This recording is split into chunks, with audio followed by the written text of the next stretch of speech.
gente vem estudando desde o contexto lá, o paleolítico, a gente viu algumas coisas que são consideradas no início como predominantes para a área da saúde, mesmo que a gente não tinha a denominação do ser médico. E aí a gente viu a Antiga Grécia, a gente viu o Antigo Egito, e na hora que a gente puxou sobre a Idade Medieval, a gente veio já como se fosse uma estagnada. Mas dentro desse momento da Idade Medieval, principalmente no segundo período da Idade Medieval, o que acontece? É o momento que começam a ter algumas técnicas medievais, porque começa a surgir a figura médica, começa a surgir algumas escolas de medicina. E aí eu quero que vocês falem para mim o que vocês conseguiram verificar sobre essas técnicas, o que veio de importante, por exemplo.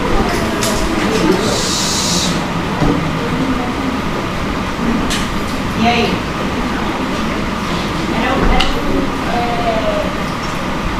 Métodos que a gente usava para forma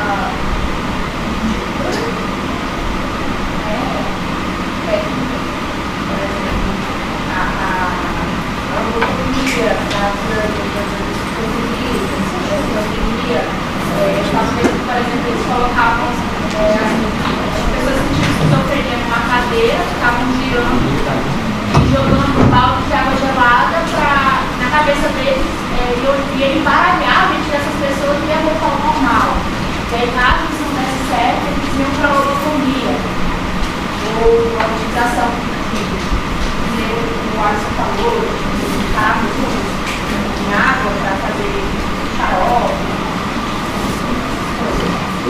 Também vi um tratamento para sífilis, na verdade, porque não tinha higiene nenhuma depois, da sífilis, que era usado na estrutura de metal, no canal da uretra, com o risco era tão grande quanto a própria doença. Isso era tão grande quanto a própria doença que eles utilizavam para limpar, né, toda a estrutura do canal, e quando não resolvia, eles usavam a estrutura de metal ainda maior para romper ali. Eu dei uma olhada também eles usavam, tinha uma técnica que eles usavam que era para hipoterapia, né? Eles usavam piolhos e cerveja para consumo também, para todos os dias de manhã, como se fosse um método de dieta mesmo. Algum tratamento para ferimentos com flechas, né? Eles tiravam mesmo a flecha, diferente da técnica usada no passado. Eles quebravam e deixavam a ponta dentro, dessa eles puxavam, o período da medieval puxavam, arrancavam a flecha, o ferimento ficava bem maior, e com o metal aquecido, eles cauterizavam o buraco, cauterizavam o sanguessugas, havia uma técnica também das sanguessugas, que eles seriam a mesma sangria e é usada até hoje, né? Claro, mais arcaico, mas usada até hoje, as sanguessugas, seria o mesmo fim da sangria, né? Até a pessoa ficar bem mais esbranquiçada. Para lepra, tratamento para convulsões que nem havia comentado anteriormente. E dentro da anestesia, o que vocês conseguiram verificar? Eles utilizavam plantas e até mesmo venenos de animais, né? Basicamente cobras. Não usavam esse tipo de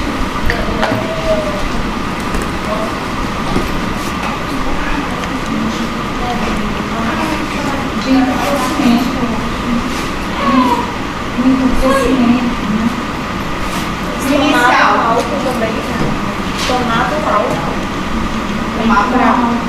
Então aqui foi comentado algumas técnicas medievais, a gente vai ver algumas, tá? Então a gente lembra que a teoria da marca de Deus dentro do momento da Idade Média começa novamente a se pensar que a doença, principalmente no primeiro período, ela é responsável pelo pecado, algo que a pessoa tenha feito de ruim. Acreditavam que a cura era relacionada às ervas, animais ou minerais, marcas com Deus. Consegue desligar essa primeira luz aqui? Pode usar, inclusive. E assim, ainda era marcada pela teoria de humores, que foi aquela teoria implementada por Hipócrates. Então assim, como a gente viu na aula passada, por mais que a gente tivesse esse momento de suspensão de algumas condutas terapêuticas que eram consideradas pagãs, Algumas coisas também os monges permitiam dar continuidade. Dentro das principais figuras a gente vai ter o Empédocles, tá? Hipócrates, que ainda contém grande parte da sua teoria, a gente vai ver mais pra frente. Galeno, que vai ser responsável pelas primeiras escolas de medicina dentro da idade medieval, né? Só relembrando que a gente viu na aula passada sobre a questão dos humores estarem relacionados não só aos 4 elementos, mas também as estações do ano. Então sempre vai ter uma relação direta quando a gente for falar de teoria de humor, tá?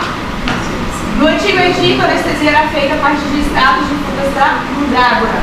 Então existe registro já, dentro do período do Antigo Egito, a gente falando de idade medieval, onde eles utilizavam ervas para melhoria de tratamento e que já eram consideradas como forma de anestesia. Lógico que naquele período eu não sabia o que era uma anestesia.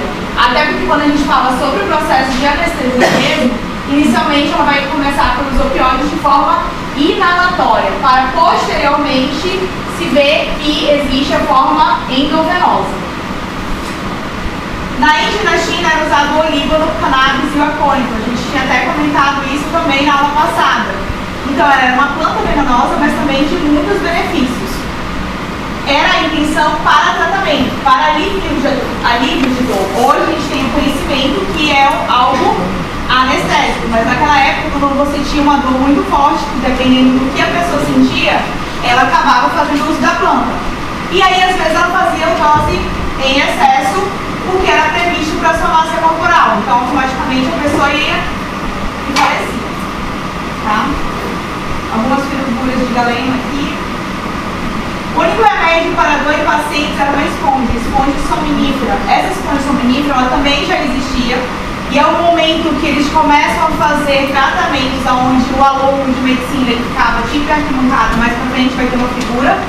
E aí, o que a gente falou na aula passada? Que se eu fiz um procedimento cirúrgico de sucesso, era que aquele momento meu jaleco teria que estar lotado de sangue. E no primeiro momento da idade medieval não se utilizava, ninguém pensava, vou fazer uma anestesia, não. Pegava várias pessoas para segurar a pessoa que possivelmente ia fazer algum tipo de procedimento, realizava o procedimento a sangue frio. Posteriormente, muito tempo depois, que com o surgimento do opioide, eles viram que poderia ser utilizado. E mesmo assim, não sabiam a dosagem. Então, muitos pacientes acabavam indo a óbito justamente porque acabavam se rebaixando. A esponja é completamente natural, depois de ser pescado no fundo do mar e deixado secar ao sol, foi colocado em um recipiente de cobre junto com um mortal coquetel de ópio, mendro, suco de amora verde, amora de hera, escalado e folha de erva moura e alface de palmoura. Fervida por horas até a absorção mais ou menos completa da mistura, após o que foi deixado secar ao sol por cerca de um mês. E aí eles não faziam a utilização da esponja no intuito de, vou usar um anestésico para aliviar a dor para poder realizar um procedimento. Não. Eles tinham algumas técnicas para alívio de dor, mas não que a palavra anestesia fosse algo conceituado e eu soubesse o que eu estou fazendo. Por isso que muita gente acabava falecendo. Essa daqui é uma das marcas, tá, gente? A gente tem marca principalmente diferencial dentro da história a partir de 1846. E aqui em 1822 as operações eram feitas numa marca que muitas vezes não cabia nenhum paciente. Era uma marca de madeira. Grande parte das vezes ficavam com as pernas do lado de fora, dependendo do corte da massa do paciente, também não cabia nem na largura, mas era o que era utilizado no momento para os procedimentos. Então, assim, às vezes as máquinas não apoiavam todo o corpo do paciente. E quando a gente fala já dentro das escolas de medicina, a maca ela ficava no centro, como fosse realmente uma questão de auditório. Lembra que eu tinha falado para vocês de Grey's Anatomy? Parecida onde os alunos eles ficavam ao redor visualizando o procedimento que estava sendo realizado. E, lembrando, visualizando o procedimento que estava sendo realizado, que muitas vezes não se tinha entendimento. A pessoa fazia o que achava que devia fazer naquele momento, sem ter um conhecimento próprio da anatomia de pé digno. Então, cada um ali eles tinha um tipo de conduta intuitiva, muitas vezes, que acabava realmente prejudicando o pós-operatório do paciente, quando sobrevivia. Por quê? Vocês acham que nesse momento existia algum tipo de asepsia? Material esterilizado? né? E fora que o próprio paciente em si tinha que realizar o procedimento sem anestesia. Então, para aguentar a dor, imagine, você tem que cortar o pé, tirar um apêndice, qualquer coisa assim do tipo, a gente já sente a dor quando dá um tapinha do dedinho numa madeira, quem dirá fazer um procedimento aberto, sem asepsia, sem esterilização. Então, muitas vezes, esse paciente ele acabava falecendo de pós-operatório por infecção mesmo, por a própria sepsis, tá?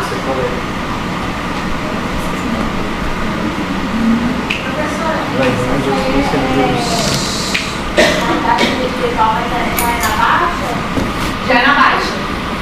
No início quase não se tinha. O que se tinha eram culturas de passar chá, sangria, massagens, banhos, rezas. Então a partir da baixa que quando surgem as escolas de medicina, que vão surgindo algumas técnicas que na época não eram consideradas técnicas, é conceituado hoje por nós como técnicas. Então assim, a própria escola mesmo de medicina não existia uma conduta a ser seguida.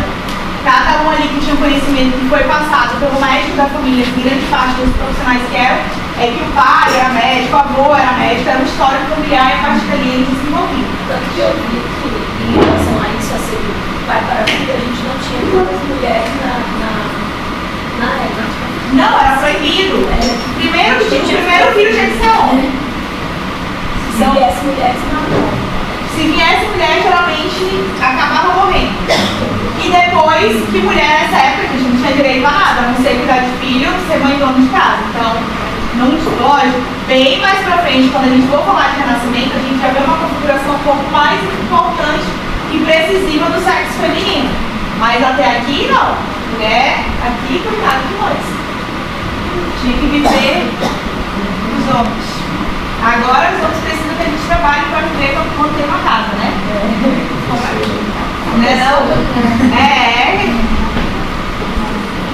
O paciente recebia doses de gin, uísque para que desmaiasse e embriaguez o mais rápido possível. Alguns preferiam fazer infusões de ervas ou narcóticos como ópio do Oriente. Principalmente em questão de extração dentária. A dor mesmo do dente era uma das dores mais comuns, justamente porque não existia a questão da higienização, a escovação de dente, não existia conhecimento. E os barbeiros, eles orientavam muitas vezes para a pessoa ingerir a cachaça e aí lá ele não ia sentir a dor. A dor talvez ali no momento da extração, porque quem já extraiu o dente sabe que depois que passa por anestesia, volta tudo de novo. Vai no médico, o remédio para dar uma aliviada. Mas aqui ele não era uma orientação. Hoje a gente vê como algumas condutas, lógico, tipo, vou beber uísque, vou beber gin, vou beber bebida quente, vai aliviar a dor? Vai! Porém, todavia, a gente sabe que isso não é uma conduta médica, mas naquele momento era o que era utilizado, por exemplo, para fazer uma extração dentária.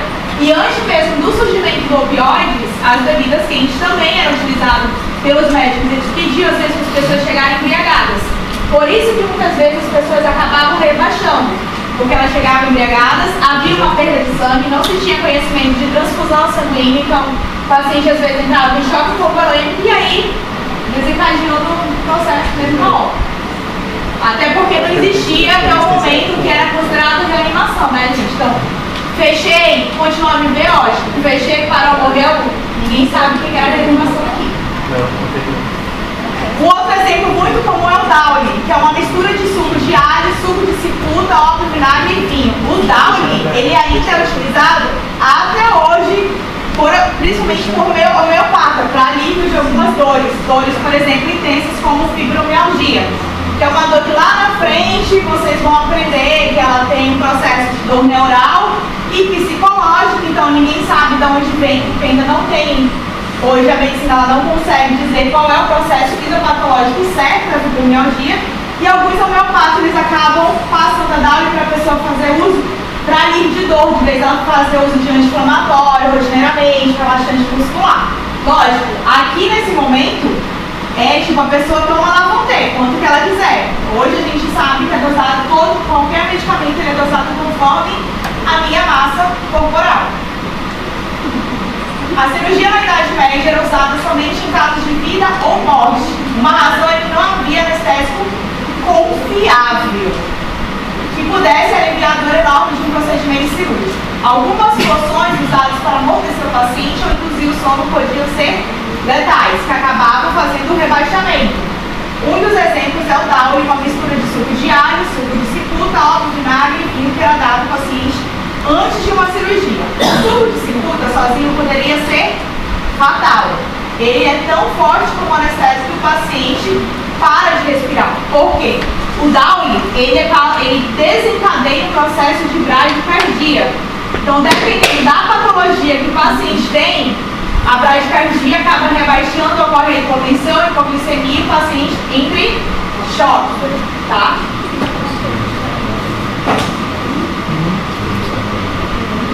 Fazendo a dor dormir, médicos passaram a borrifar substâncias tranquilizantes. Então, quando surge tanto ópio, também surge o quê? O óxido nitroso. Então, eles começam a trabalhar, começam a perceber que algo como forma inalatória consegue aliviar a dor do meu paciente por algum momento. E aí eles começam a enxergar que esse momento é o momento que ele pode utilizar dentro do processo e ali meu paciente não sentir dor na hora do procedimento.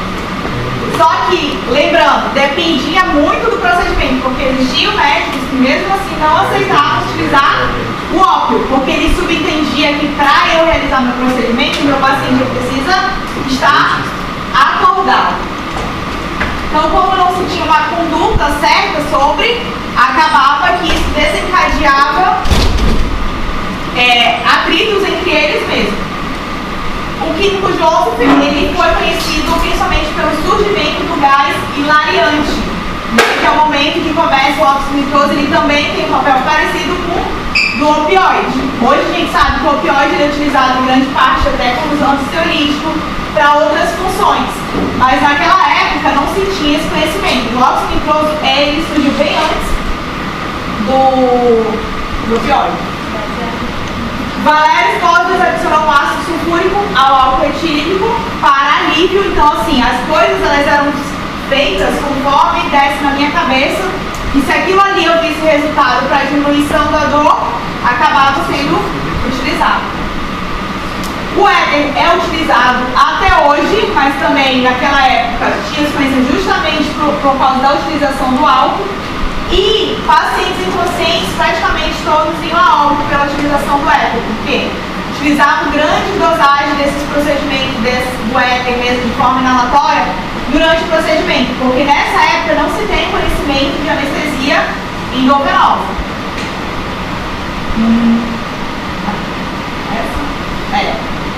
Essa figura ela reproduz um pouco, gente, de como que eram os procedimentos cirúrgicos, né? Como eu falei para vocês ainda agora.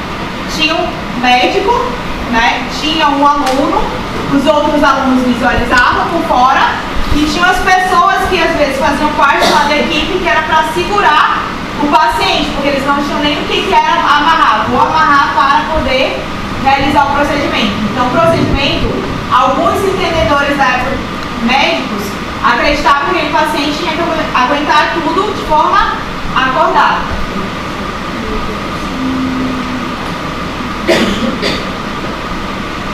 Essa fotinha representa, na época, aliás, não existiam anestesistas, assim, os procedimentos cirúrgicos precisavam de éter, usado para apagar o paciente. A foto, aliás, pode ter sido registrada entre 1835 e 1860, porque até praticamente 1846, quase nada era utilizado de forma inalatória para a realização de procedimento.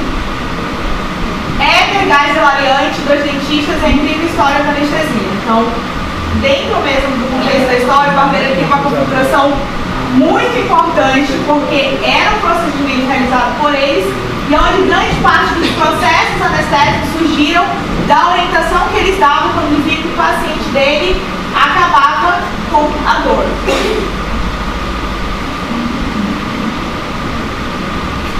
O Joseph, como a gente viu bem ali no começo, ele foi responsável pela formação tanto do óxido nitroso quanto o surgimento da asepsia, tá? A gente vai ver algumas curiosidades. Por exemplo, anestesistas exóticas, métodos poucos ortodoxos para suprimir a dor. Então, não se tinha uma fidelidade do que era utilizado como anestesia naquele momento. Assírios, por volta de 1000 anos antes de Cristo, comprimiu a carótida do paciente para que ele ficasse inconsciente. Então, a gente, lembrando de Assírios, a gente consegue ver que esse momento dessa população não era ali dentro da Idade Medieval, era ali perto do Antigo Egito. E mesmo assim, esse conhecimento ele foi transportado até o momento da Idade Medieval. Na Europa medieval era uma concussão cerebral. A técnica consistia em operar uma tigela de madeira colocada sobre a cabeça do enfermo de forma que o crânio ficasse intacto e o paciente inconsciente. Né? No século IV a.C., Hipócrates, pai da medicina, lançava a mão da esponja soporífera, aquela que a gente falou lá no início, que ficava no solo de outros pontos, ópio, vinho, plantas, sobre o nariz de seus doentes para alcateá-los, para poder examinar o veneno, principalmente doenças venéreas, como o colega comentou aqui. Gelo-neve era utilizado no século XVI para congelar partes do corpo do paciente antes da cirurgia. Hoje a gente sabe que o gelo ele é um super anti-inflamatório. Então, naquela época ainda se tinha, tipo, vou fazer porque dá certo, por mais que eu não saiba qual finalidade faça dar certo. Friedrich de Mesmer, médico austríaco usado no século XVIII, o magnetismo animal, que era uma forma de hipnotismo. Então, o hipnotismo já era utilizado também ali dentro da Idade Medieval. E por muitos enxergado como bruxaria. Então, quem fazia o hipnotismo geralmente fazia escondido, tá? E as pessoas que queriam buscar, geralmente também eram escondidas, porque era o último ápice. E aí a atração de inquisição, tanto a pessoa que fazia quanto a pessoa que recebia. O alemão Franz, em 1770, utilizava um método que consistia na tentativa de energizar o paciente com gestos que lembrariam o passo do xamã, com que fosse hipnotismo. Não funcionou. Alguns dos discípulos de Mesmer chegariam a ser condenados por charlatanismo. Do fato, tal truque já foram testados com êxito em 1842 na remoção de um tumor de pescoço e em 46 para a extração de um dente nos Estados Unidos. Então, até 1842, os anestesistas mais utilizados eram o ópio, plantas como o meimento, mandrágora e o vinho. Magias e orações também faziam parte do tratamento, principalmente durante a Idade Média. E a gente tem um recalque depois de 1842, que é o surgimento do éter e do óxido nitroso. Tá? Depois de 1842, usado por William Morton e Crawford Long, o éter se converteu no método anestésico de sucesso. Então, quando a gente consegue ver a questão de data, a gente consegue ver ali que ele está próximo do surgimento do Renascimento. Começou a ser substituído na segunda metade do século XIX pelo clorofórmio, elemento mais barato, de efeito duradouro. Quando o colega comentou aqui no início da aula sobre a questão de flecha, como é que surge realmente o estudo? A gente pega um pouco ali, quando a gente estudou sobre paleomedicina, onde ali quando eles começam a se agregar e entrar em atrito, começam a brigar, existe um pouco do estudo da anatomia. Nesse momento é parecido, porque são as batalhas mesmo de extensão de território. E isso traz o que? A perda. Então, assim, a tentativa de salvar a vida do colega, de buscar, levar para os campos mesmo de zona. E aí eles começam a buscar formas de técnicas onde a pessoa consiga sobreviver com o que ocasionou. Flechadas e cortes de espadas, feridas não fatais, puxar a flecha e estancar o sangramento. Que é muito idêntico ao que a gente viu lá na paleomedicina, que era o fato de não tirar a flecha, deixar a ponta da flecha para criar um calo e posteriormente retirar, porque ele sabia que se ele tirasse a flecha de uma vez, dependendo do que ele fosse lesionar, ocasionaria uma hemorragia e o paciente acabaria morrendo. Então, algumas dessas técnicas surgiram justamente entre as pessoas dentro de batalha, tentando salvar o máximo do que se podia. Instrumentos e técnicas medievais. Hospital era igual a uma sentença de morte. Por quê? A gente sabe que grande parte das técnicas elas eram realizadas, mas não se tinha conhecimento técnico nenhum. Então, assim, podia dar certo com um, mas não podia dar certo com o outro. Quando grande parte dava certo, dava continuidade, mas quando não, acabava morrendo. Então, as pessoas que iam, por exemplo, para as guerras em zonas de batalhas, quando elas não conseguiam realmente resolver a situação ali e tinha que encaminhar para um processo de hospital, eles acreditavam que a pessoa já ia morrer. Principalmente depois do surgimento da anestesia inalatória, porque você não trabalhava com massa corpórea. era com achismo. Então, às vezes, eu podia passar um tipo de opioide em dose menor, dependendo da massa corpórea do paciente, ou ele passava em excesso e ele acabava rebaixando ainda a óbito. Cirurgias somente em casos de vida ou morte, grande parte das cirurgias sem anestesia, só foi mesmo surgir com anestesia após 1842, e essas cirurgias eram relâmpagos. Então, assim, o procedimento que a gente vê hoje de horas, 12 horas de procedimento de neurocirurgia, ortopédico, dependendo, não existia naquela época, tá, gente? Então, as cirurgias era questão de 10, 15 minutos, era abrir e fechar. E grande parte hoje a gente vê que a gente fecha por camada. Naquela época não, era fechado de forma superficial. A parte interna, ela tinha que curar por si só. Tá? Então hoje, por exemplo, uma cesariana, que a gente corta a parte externa, a pele, a musculatura, tudo, pedícula, nada. Era tipo a manca, fecha por fora, o útero tem que se virar sozinho por lá para poder dar conta do que foi rompido. Não existia esterilização, que era um dos motivos de grande parte de morte dos pacientes. Sem esterilização, sem higienização, sem asepsia, não existia nem no contexto de vida deles, de tomar banho diário, escovar os dentes diário. Então isso também trazia processo infeccioso, principalmente para o paciente que foi desencadeado o procedimento cirúrgico. Como eu falei para vocês, jaleco sujo era um sinal de honra, que a cirurgia tinha dado certo. O dar certo não era que o paciente sobreviveu e resolveu o problema dele.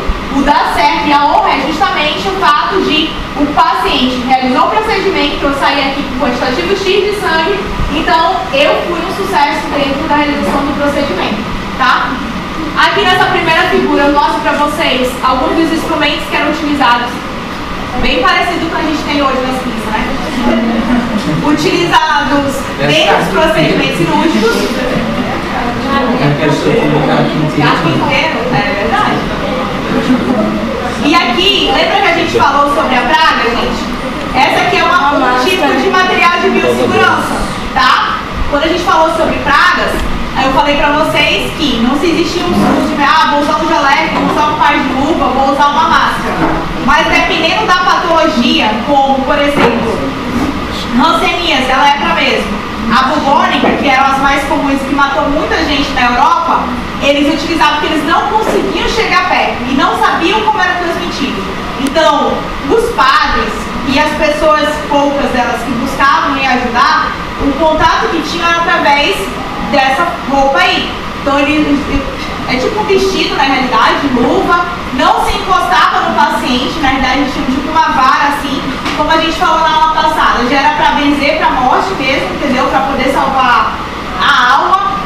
Esse bico grande é justamente por causa da questão fétida mesmo, então ali tinham algumas ervas justamente para evitar que o cheiro fétido chegasse para a pessoa que estava vestindo. Então ele se encapava todinho para poder ter aquele contato direto com o paciente. Como a gente comentou, o parto na era medieval não existia o obstetra, essa configuração de obstetrícia ela surgiu muitos anos depois. Antes mesmo quem fazia eram as parteiras. Quando essas parteiras, coitadas, não tinham nascido o filho homem, então geralmente elas eram mandadas para essa requisição justamente porque eu tinha que colocar a culpa em alguém e eu tinha que justificar, então a culpa não foi, como tipo, o sexo tivesse mudado na hora do nascimento. E a cultura mesmo que existia dentro daquele momento, que a configuração tinha que ser masculina. Então, quando surge a questão da cesariana, que a gente vai ver mais pra frente, é quando eles começam a abrir e quem determinava se abrir ou não era o marido, não era a mulher. Então, se a parteira viu que ali não tinha condições, que não estava evoluindo o processo, ele falava assim, pode abrir. Porque ali não era para salvar a mãe, era para salvar o possível filho, que possivelmente seria um homem. Durante o parto, tudo pede ritualização, mais mágica do que médica. Tem que ser os seguintes procedimentos. Espalhe-se mal odores ao nível da cabeça e bons odores ao nível da bacia, a fim de incitar o bebê a sair. Então existiam rituais que eram realizados antes da mulher, quando ela estava no processo de parto. Desde o início da gravidez, tanto a futura mãe como sua família torcia para que o trabalho de parto pudesse se transcorrer da melhor forma possível, que é o parto vaginal que a gente conhece hoje como parto normal. Durante muito tempo, a situação de parto foi resolvida de modo caseiro, com a atuação de mulheres de casas auxiliares como parteiras, mas experientes. Então não existia o médico na configuração do parto. O que existia ali era a parteira. E aí quando não dava certo, que a culpa possivelmente poderia ser dela, é quando chamava o médico e aí o marido autorizava abrir e fazer a retirada da criança. Isso aqui é uma foto de uma cadeira obstétrica. A cadeira de parto talvez é o mais antigo aparelho postural obstétrico, utilizado por sociedades antigas por muitos séculos e foi criado para ajudar a mãe no momento do parto.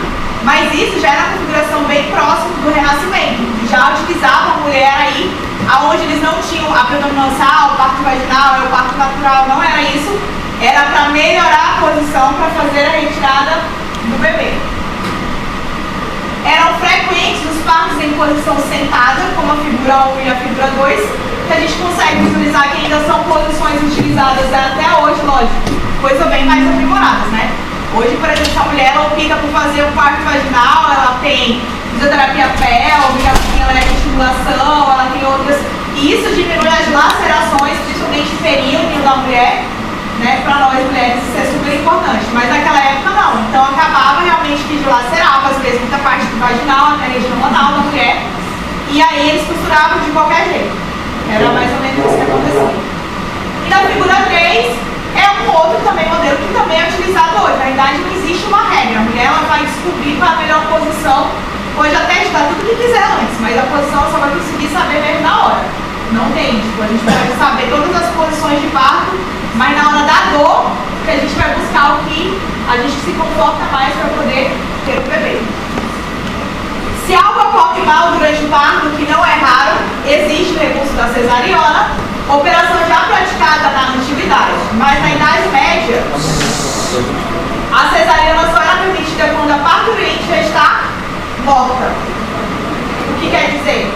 A mãe tem que morrer para poder abrir e salvar o bebê. Então, o que acontecia? Eles induziam a morte da mãe para poder salvar o bebê, porque não existia. A ética é o R quero. Eu quero que seja assim. Então a gente vê aqui que a mãe era induzida à morte justamente porque ali eu homem, tinha que configurar a minha família, tinha que dar a indicação, tinha que continuar a proliferar. E eu, homem, posso casar quantas vezes eu quiser. Então a gente sabe que muitas coisas o sexo feminino teve que trabalhar para ganhar de diferença. Durante toda a gestação não havia qualquer monitoramento fetal, não existia pré-natal, o acompanhamento era feito realmente pelas parturientes, né? Que são as parteiras. Então o que elas faziam? Geralmente ela ia lá, olhava, quando a mulher sentia dor, se a mulher não sentisse nada, não existia nada que tem agora. Sangramento, aí ela chamava para olhar. Tipo movimento fetal, batimento cardíaco, isso não era realizado, não se tinha esse conhecimento. Arqueólogos italianos descobriram uma sepultura medieval contendo restos mortais de uma mãe com um feto entre suas pernas e um exemplo que foi chamado de nascimento do caixão. Essa fotinha aí. Essa mulher ela devia ter mais ou menos entre 25 e 35 anos de idade quando morreu e o feto com 38 semanas, ou seja, já a termo, né, em fase de desenvolvimento. Suas pernas ainda estavam dentro do corpo, mas sua cabeça e a parte superior havia abaixo da cabeça pélvica, ou seja, depois eles descobriram que na realidade ela faleceu por causa de uma craniotectomia, mais ou menos uma semana depois. E não pelo processo de parto, mas ela foi enterrada como fosse justamente ela tivesse morrido pela questão do parto, tá? Mas aí depois, investigando, eles verificaram que ela tinha essa perfuração no crânio, principalmente na região frontal, e que mais ou menos ela faleceu após uma semana de preparação, que é o que a gente conhece hoje como craniotectomia, que é para diminuir a pressão intracraniana. Então ela podia ter dor de cabeça, tumor, sabe? Olha os caras. Eita, eu tô meio ruim. Ah, não. Gente, tratamento de hemorroida, doença venérea, não se tinha conhecimento de como era transmitido, nem coisas que poderiam ocasionar. Então, assim, verruga, seja lá o que for que aparecesse, era justamente esterilizando. Então, não existia um médico, por exemplo, eu vou no urologista, eu vou no ginecologista, não. Então, as pessoas elas ficavam muito intimidadas. Inclusive, existe isso até hoje, né? A gente tem ainda um certo preconceito chegou para buscar um atendimento. Na Idade das Trevas existia até um monte das hemorroidas, que era a pessoa que já era expert em fazer milagrosamente o ser ficar curado. Então, na realidade, existia até o São Fiat, que se tornou um padroeiro que sofria de hemorroida, que ele fazia a esterilização direta, como fosse uma pinça. Então, ele colocava algo de ferro e esquentava na localidade da hemorroida, sangue frio, sem anestesia, sem nada, para retirá-la. O colega aqui também deu um exemplo para a questão de doenças venéreas como sífilis. Também era sério. Às vezes entrava, principalmente homem, o metal dentro mesmo da uretra do homem até por dentro, para poder fazer o tratamento de sífilis, porque eles não sabiam aonde era, se não tinha lesão. Porque só sai o líquidozinho lá, né? E gonorreia também. A questão dos toaletes também, bem arcaico, mas todo mundo junto, banheiro, a gaceira, a forma de sentar no banheiro produziu muito. Inclusive, ficar no banheiro sentado com o celular da hemorroida, tá, gente? Pra quem fica lá lendo a revista, entendeu? No telefone, fique em pé. Esse negócio de ficar sentado, você abre o canal anal, exatamente. Você abre. Depois do relaxamento, levanta e sai. Aí o que acontece? Tem gente que fica lá. Aí o canal anal ele fica aberto, entendeu? E começa a ter a contração da musculatura, principalmente do músculo anal que tem ali. E aí ele começa, aos poucos, depois você pode desencadear o processo de hemorroida interna. Minha professora estava falando sobre o tratamento das cólicas renais.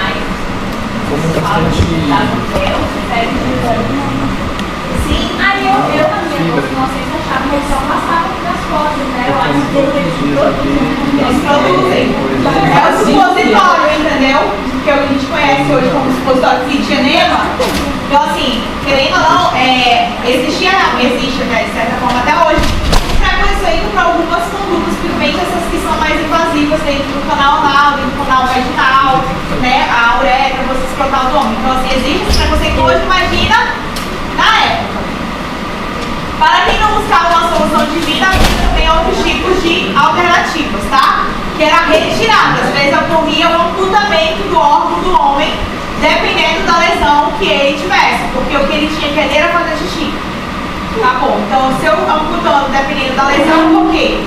Se eu sou preconceituoso de certa forma hoje, quem dirá naquela época? Então, dependendo quando eu tentar buscar um tipo de ajuda, já dava grande parte da lesão tecidual e necrosada, e aí eles faziam a fundação. Tratamento dentário e sangria. Na Idade Média, a medicina era praticada principalmente por mosteiros cristãos. E em 1163, quando a igreja proibiu os monges de realizar cirurgias, os barbeiros passaram a realizar parte do que a gente conhece hoje como procedimento da odontologia. A odontologia realizada na Idade Média se resumia à extração dentária realizada pelos barbeiros, homens rudes e sem qualquer tipo de instrução científica. Era para arrancar o dente e tirar a dor.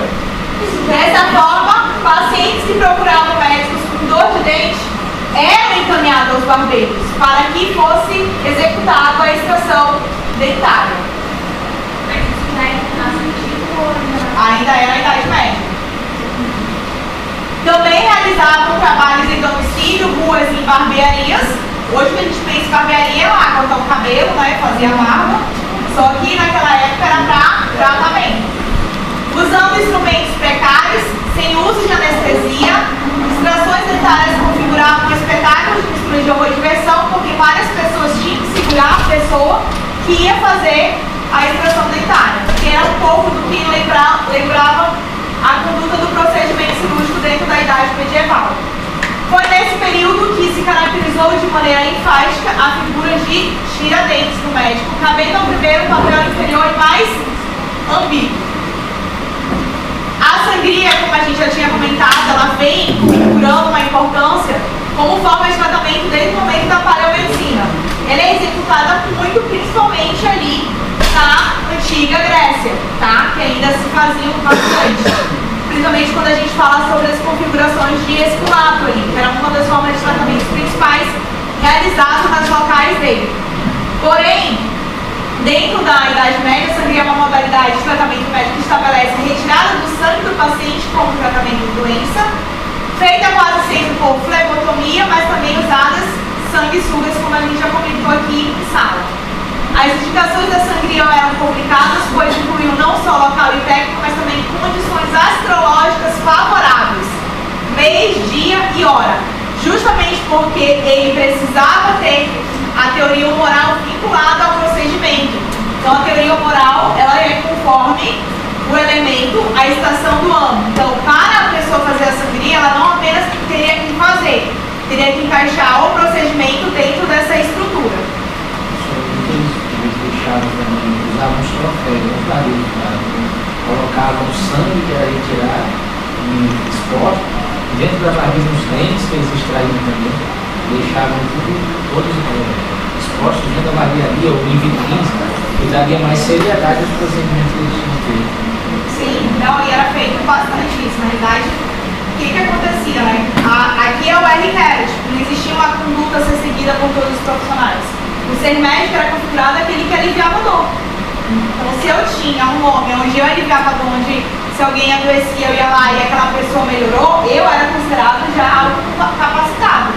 Porém, não existia uma conduta onde todos fizessem iguais ou existisse um estudo por trás disso ainda. O tratamento consistia em cortar uma veia e deixar o sangue fluir até que a pessoa ficasse pálida, que a gente conhece hoje, né, como incorporada. E o mais usado era o banho terapêutico, que consistia na pessoa tomar um banho da cabeça aos pés com água morna e esfoliar o corpo com areia fina, acreditando que algumas doenças podiam sair com água quente. Então a gente consegue visualizar que grande parte dos tratamentos realizados eram tratamentos feitos nas outras culturas, na Grécia, no Egito. Então só configuraram e na verdade esconderam alguns conhecimentos anatômicos justamente para não ir de encontro do que era configurado Deus, que era o que o cristianismo configurava, que ia de encontro com a Bíblia. Mas a gente vê que posteriormente, no segundo período da Idade Média, quando surge a igreja anglicana, é o momento que começa a abrir um pouco as pernas sobre o que era feito e realizado, e a partir dali, em forma de tratamento. Gente, é isso. Eu vou encaminhar esses slides hoje. Vou fazer isso agora. Depois vou ligar o computador de novo. E aí eu já encaminhei para vocês da paleomedicina, da antiga Grécia, do antigo Egito. Encaminhei material que é da onde a gente vai fazer a nossa provinha, tá bom? Certinho, acho que a prova é que dia? Essa que você está falando já viu? Foi a primeira?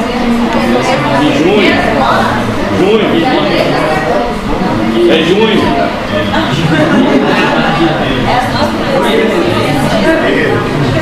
Na verdade é o Gabriel.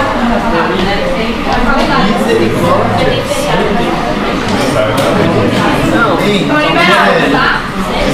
Eu, professor.